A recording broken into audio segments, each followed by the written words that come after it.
Happy Maker Monday. Today we are going to put a hanging sleeve on a quilt. So, when do you use a hanging sleeve? If you are going to hang your quilt on a wall, and if you know you're going to leave it hung up on a wall, then you can do some more permanent attachment of a hanging sleeve. Most of the time a hanging sleeve is removable because you're going to put it in a quilt show, or you're going to hang it up for part of the time. Maybe you're going to put it on the wall for part of the year and you're going to put it on the bed for the other part of the year. Anytime you want to hang a quilt on the wall using a rod, you want to put a hanging sleeve on it so that you don't have to put any holes in the quilt, you don't have to pin anything. It just is easier on your quilt. It also disperses the weight across the quilt so you're not doing any damage to it.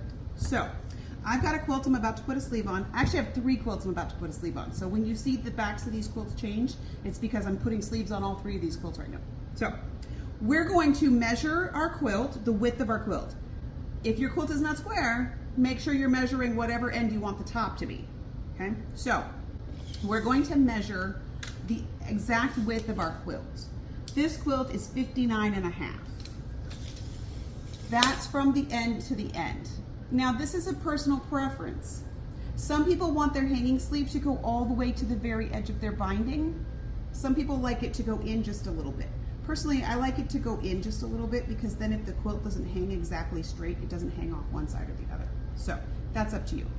So you're either going to, depending on your personal preference, you're going to cut a piece of fabric that's the width of your quilt or about 1 inch shorter than the width of your quilt. I happen to have leftover backing fabric that I'm going to make my sleeve with. So the first step is to cut a piece of fabric that is the width of your quilt by 8.5 inches.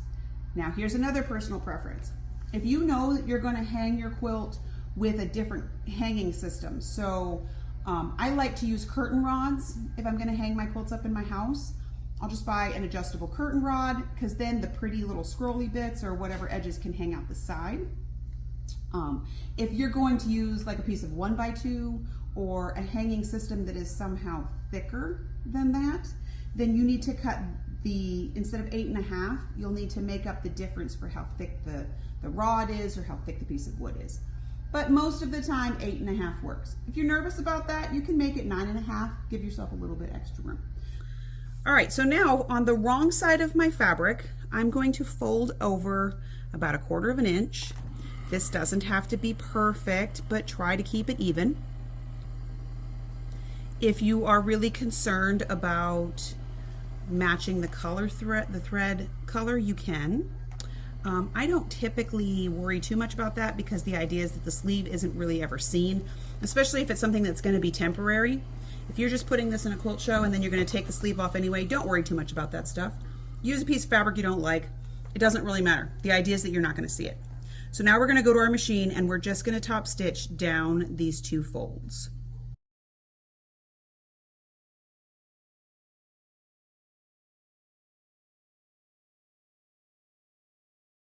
We're going to take this whole strip of fabric, fold it right sides together, and with approximately 1/4 inch seam allowance. This doesn't have to be perfect, but try to get it as close as you can because you don't want to take up extra space in your hanging sleeve with a seam. So I'm going to do about 1/4 inch seam allowance.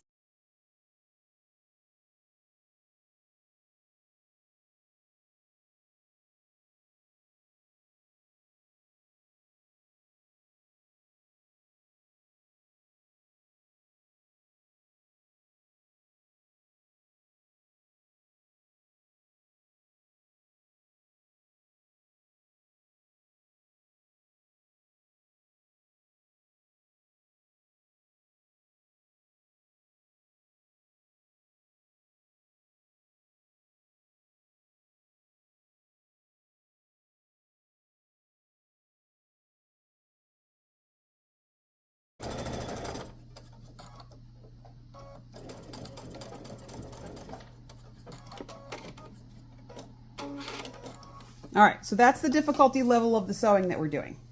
Now we're going to go make this into something we can sew onto our quilt.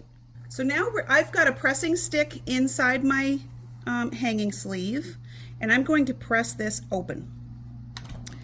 Using a pressing stick is helpful because then you don't press another seam, you don't press a fold into the edges of your fabric, and it lays the fabric really flat inside so that you can just sort of slide your pressing stick down the tube and press the whole thing. All right, we're going to slide our pressing stick out. Then we're going to turn this inside out because now we want it right way out. Open up your hemostats, pinch it in there, and it just makes it so much easier to pull the tube through. Okay, now we can take we've got our 2 finished edges, and here's the seam that we pressed open. So I'm going to give this a press real quick before I start folding it, and then I'm going to show you how to make room for the hanging rod. It's important to get this really flat before you do the folding because you want to have a super crisp edge. You want all your edges in this process to be very crisp because you're going to have to hand sew them. And trying to hand sew through a kind of fluffy fold is really annoying. So make sure that you're making really crisp edges. Steam really helps to make that happen. There's a couple of different ways you can figure out how to put this fold in here. I'm going to show you this way, and then I'm going to show you my favorite way. I want to make a pleat that's about 3/4 of an inch. So I'm going to take my long ruler, and 3/4 of an inch times 2 is 1.5 inches. And so I can take my long ruler and line it up at 1.5 inches. And then take my friction pen and just sort of make a reference mark. This is going to come off when you press it, so it doesn't really matter how perfect it is or if you can see it or any of that stuff, right? We're just going to make our friction pen line. Take your ruler away, and then you can take the fabric and fold the bottom up to the line. So that's going to give you about a 3/4 of an inch pleat. Then you can press this down. The other way that I like to do this is I really like this tool by Clover. It's a hem presser tool because I can line this up on my fabric and pull the edge of my hanging sleeve over, line it up with my 3/4 inch line on the pressing tool, and then just use that to get my crisp edge. Okay. So I don't have to measure it really, I don't have to mark it out, and this just slides down the fold. If you need to adjust it, you line up the fabric with the line on your ruler, and then you kind of give it a little push so that the edge of the ruler is taut in that fold. All right, so this is the way that I prefer to do hems, just because I don't really have to measure anything or figure it out. I just know what measurement I want it to be, and then I can press it. Okay, so once you get your sleeve pressed, and again, I'm using steam because I want this folded edge down here to also be really crisp. We're gonna sew both of these folds, so I want this end here to be crisp and this one down here. So honestly, I'm gonna go over this and give it an extra press. So now we're gonna attach our sleeve to our quilt. If you know that this sleeve is just never gonna come off, you're gonna leave it on here. You can use some 2-sided fusible tape like an apple stick. Put your tape here, iron it to your quilt. Put your tape here, iron it to your quilt. Most of the time though, I like to have a sleeve be removable, because most of the time, like I said, it's going to be in a quilt show. I'm going to want to take it off, put it on my bed, or wash it, or whatever. In this case, we're going to hand sew our hanging sleeve on. Now, a couple things to pay attention to. A lot of times I see people take and put their hanging sleeve here at the very edge of their binding, or even sew it into their binding. And you can do that. If you know you want it to be permanent, you can sew your binding right over it. I like to move mine about 1 inch down from the edge of my binding. Since this extra little bit is about 3/4 of an inch and you've got about 1/2 inch of binding, I'm going to show you why that matters in a second. I used to pin my sleeves on, but I'm really clumsy, and so as I was hand stitching, I'd always poke myself with the pins. They'd go through the quilt or whatever, and I'm just dangerous with pins, and I don't want blood on my quilt. So what I've started to do instead is use my Sew Tight magnets. So I'll take my magnet off, put it on my quilt here to hold it still. And I'm just going to demo a thing. We're going to move these around just a little bit. This way you can do your hand stitching and you don't get pins in your way. All right, now one of the things I want you to check before you start laying your quilt out. So let's put the magnet inside our sleeve so we can see where our sleeve's going to sit. We're just going to hold it still like that. Then when we stitch this down, we're going to open this little fold that we made and we're going to pick it up. So see how I told you that you want to make this really crisp? This is what we're going to actually fold. So when your magnet's on the inside, you can take your sleeve and kind of pull it up to the top and see where it ends. If you were to do this and put your hanging sleeve here, if you were to put it right there, then as gravity starts to hang your quilt up at the quilt show, you might see your hanging sleeve from the front. Because what's going to happen is when you put the rod in the hanging sleeve, it's going to hold it like this, right? So you might see your sleeve from the front. I've learned that lesson the hard way. I've put my sleeve on, gone to the show, looked at my quilt and go, oh look, there's fabric that doesn't match the quilt showing to the front. So I like to move mine down about an inch before I start stitching it. So I'm going to take my magnet and I'm going to put it here and I'm going to hold it on. Because I'm going to sew the top part first, I can move my magnets around when I sew the bottom part. So we're going to sew right along this hem here. Then we're going to come back. I'm going to open this up. Open this little fold up right here. I'm going to pick it up and move it to here, because then I'm going to stitch this fold down. Don't stitch this fold down because that doesn't give you the extra room for the rod. Don't sew this fold down with it.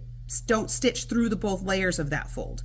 So the idea is we made the fold so we can take this away and pull it out of the way, and then we're going to stitch down here. All right, so I'm going to take my magnets and I'm going to lay this out here, and I'm going to go and then I'm going to sew the top part of my hanging sleeve. Now what I'm going to do is I'm going to show you how you stitch this on. Magnets are holding my sleeve on. I'm going to use a thread that matches my fabric, so I just have some off-white thread here. We're going to make a quilting knot. We're going to make a quilting knot the correct way. Make an X on your finger, wrap the thread around 3 or 4 times, hold it tight with your other hand, pull the thread through, and now you have a knot. So this stitching doesn't have to be heirloom quality. What it does need is it needs to not stitch through to the front of your quilt. You just want to pick up the fabric on the back of your quilt. Okay, so I'm going to make a little knot here. The knot is in the quilt, so and you'll see that I'm leaving my knot on the top of the fabric. You don't have to. If you're going to make this be forever, you can bury that knot.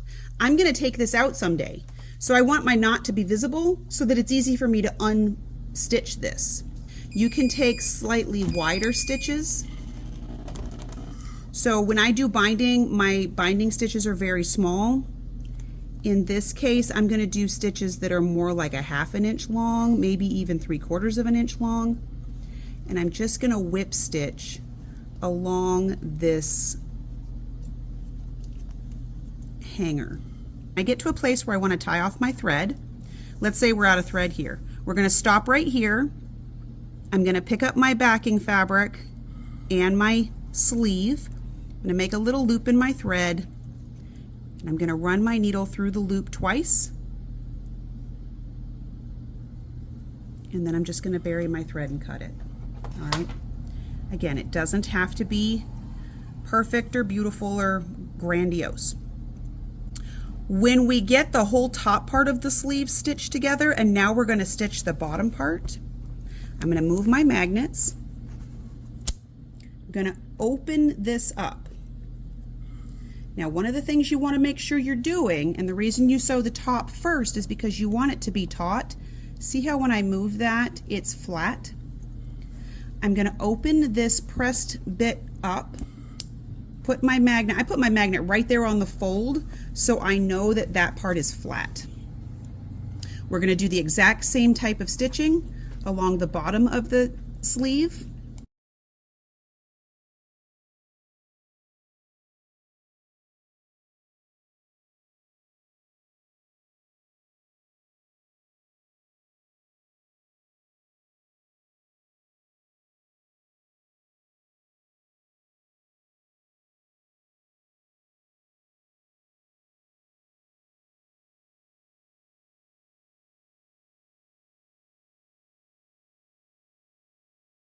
Now I will also say that if you're doing this to put it in a show, there are some judges that when they judge a quilt will look at the quality of your hanging sleeve. Some of them don't care. Some of them will look. So if you're going to have your quilt judged, do all the extra little things that get you better chances of getting a good judging. Okay, so I've watched quilt show judges actually look at some really weird things on a quilt just to see if you took the time to put in the extra effort. This is one of those places that some of them will look. All right, so I'm going to get this all hung back on and I'm going to show you how it works when you hang it up. All right, now with the magic of TV, it's all done. So we've sewn our sleeve on. I hung it on this is like just a quilt rack. So the rod goes through the middle here. So see how the pressing pleat gives it room to hang kind of softly, but it doesn't put a lot of weight on the quilt because it's dispersed across here. Now another tip, if you have a really wide quilt, so if you've got a quilt that's like a queen size or a king size, something really wide, it usually is more beneficial to make multiple small sleeves. So make a sleeve that's as long as the quilt, but then cut it into like 2 or 3 parts because it's easier to run through just partial tubes, and then you can get them out of one width of fabric. So that's another little tip. Do the exact same technique, but say cut it here and finish the edges so that you have an opening, because then you can get into the middle of the quilt. Okay, so when we come around to the front of the quilt, because we set it down just a little ways, the quilt looks like it's hanging. You can't see the sleeve, where if we had stitched the sleeve to the top, gravity would make the sleeve kind of roll over to the top. Okay, so that's my extra little tip for that. So look at how nice that hangs. So if you want to put a hanging sleeve on your quilt, these are the things I suggest. And the tools that the really only tools that we used was like some hemostats. Like I said, if you want to make it permanent, you could use Applistick to actually stick the pieces down before you start hand stitching it. That's going to make it permanent though. You're not going to want to take that off because then you'll see the glue on the back of your quilt. And I do recommend sew tight magnets so that you're not getting blood on your quilt. So those are the tools that we used in this video, and I hope it helps. See ya.